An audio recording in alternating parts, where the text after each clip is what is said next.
Hello everybody, Jediwarlock here and welcome back to another video here on the channel. Today, I'm returning to the world of Azeroth to document my most recent journey through the content of Classic WoW, or at least half of it. 1 month ago, I finally decided to level up my dwarf hunter since I have more time to play during the summer. I haven't played on this character for 2 years, ever since my WoW Alone series that I made when I was just starting out on YouTube. Well, now in 2023, it turns out Bjornir would play a much larger role in my Warcraft history than I had first thought. As always, thank you for your fun comments and support, and with all that being said, let's get right into it. When we last left my new hunter, he had just reached level 5, and since then had been enjoying a nice 2-year stay in the town of Keranos. When I first logged back in, I thought this was going to be just another playthrough of the game, but after questing through Dun Moreau, Loch Medan, and a few of the other early game zones, I soon realized this journey had the potential to stand out in its own unique way. I had been thinking about a way to make the game more engaging and approach it from a new angle, and that angle ended up being not something more, but something less. From this idea, the One Continent Challenge came to mind, leveling all the way from 1 to 60 on a single continent. Obviously, this continent would be the Eastern Kingdoms, and I was excited to put my knowledge of the game to the test, since I was essentially cutting the opportunities to earn experience in half. The rules were simple. My character could not travel to the other continent, Kalimdor, under any circumstances. Additionally, I wanted to complete the leveling process without any farming, since, that's boring, and anybody can level just by farming one spot out in the world or inside dungeons. No, if I was going to do this, I was going to do it by exploring the world and actually going through the content. And so, somewhere in my mid-level 20s, I officially decided to take on this challenge and keep pushing forward. While I didn't think I'd have any difficulty until much later, my first issue came at level 25 in the wetlands, when I realized I couldn't train to use a bow since the bow trainer is a night elf on Kalimdor. This made finding upgrades to my primary weapon few and far between. But at least I got to stay more in character by sticking with some good old-fashioned dwarven engineering. Most of my 30s and 40s went off without any major issues, and I ended up completing pretty much every quest in Stranglethorn Vale, the Arathi Highlands, and the Hillsbrad Alterac combo. Stranglethorn was one of the saving graces of this challenge, as it has quests ranging from level 30 all the way to about level 45. I also really enjoyed the Searing Gorge this time around, and the quests here really allowed me to use my rested XP to full effect. However, during this stage, the feeling was slowly growing that I was missing out on some great opportunities for experience. The Missing Diplomat quest ended, for me at least, in Menethil Harbor, and the Sharpbeak quest in the Hinterlands stopped when I was asked to go to Tanaris for a single step of the zone's main story. The Badlands were nice, but the quests for Alliance are a bit underdeveloped, and naturally one of the major quest lines required me to travel to the Dustwallow Marsh, which was, again, a no-go.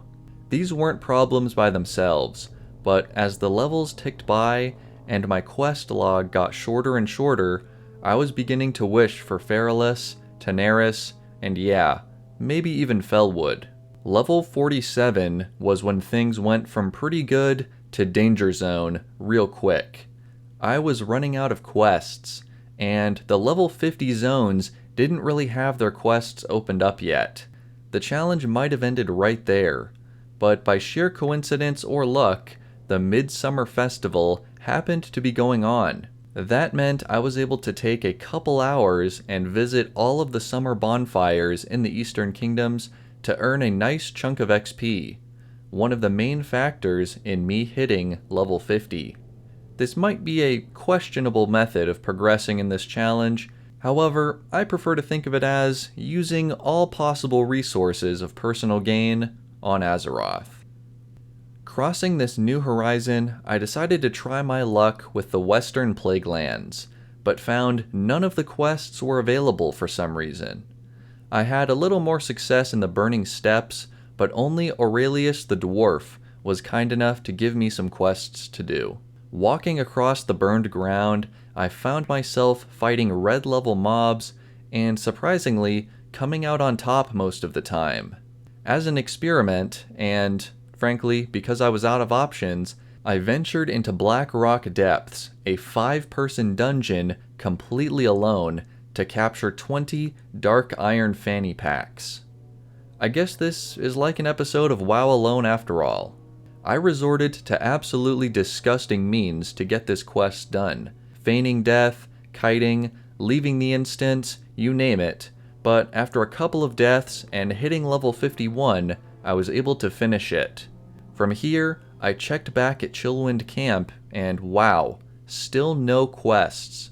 My next hurdle was getting to 52, and I really had to start thinking outside the box to find some of these quests. While the Blasted Lands did not have a lot to work with, the fallen hero of the Horde near the entrance gave me a few much-needed quests. This is one of my favorites in all of Classic WoW, and it's a shame I couldn't finish it all the way through, since part of the story takes place in Ajara. The rest of this level came from the Royal Historian's quest in Ironforge, which took me back briefly to the Burning Steppes. Upon returning to the Western Plaguelands, I found that I'd proven myself to the NPCs, and the final phase of the challenge could begin.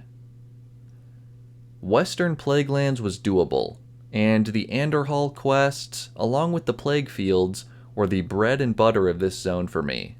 As usual, my level was not keeping up with the quest expectations, meaning I was doing a lot of orange and sometimes red level quests for most of my journey, which had become the norm by this point. For those of you who aren't aware, there is this rogue NPC down in the gully near Hearthglen who will give you 3 or 4 quests, which was a nice boost, and pretty soon I was moving into the Eastern Plaguelands, and gathering quite a few quests from Light's Hope Chapel, the main hub in the region. A lot of these have to do with the Stratholme dungeon, which after a few trial runs I figured out real quick was not going to work solo, but thankfully there were a handful of solo quests as well. By the time I was halfway through my 50s, I had basically whittled my quests down to the more grindy ones, the most laborious being the bone fragments up here in the Noxious Glade. Some of the more out-of-the-way journeys that happened here were doing the first portion of the Nathanos quest line, which starts from the king himself inside Stormwind, and the Tyrian Forgeling quest line, who can be found living in exile at a secret house along the river. The latter, or the first half of it anyway, were what pushed me, finally, to level 58. Now, at this point, my quest resources were all but spent. Dead ends and dungeons were all I had left, and I couldn't really progress with either one, especially being on such a low population server. However, level 58 is important because it's when the Dark Portal becomes active, allowing players to access the Burning Crusade. I had made it to the next expansion in a way, and after considering it for a while, it seemed like a good place to end the One Continent Challenge.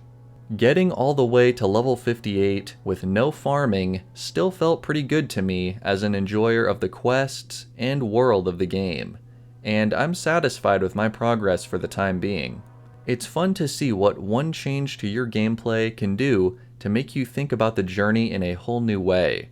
So maybe you'll consider trying something different the next time you start a new adventure. Thank you all so much for watching. In the future, I'm thinking of doing this challenge again on Kalimdor. What race and class should I play? Leave your suggestions down in the comments below, along with your thoughts on this whole challenge. If you enjoyed it, make sure to leave a like, subscribe if you're new to join the Jedi Order, and until next time, may the Force be with you.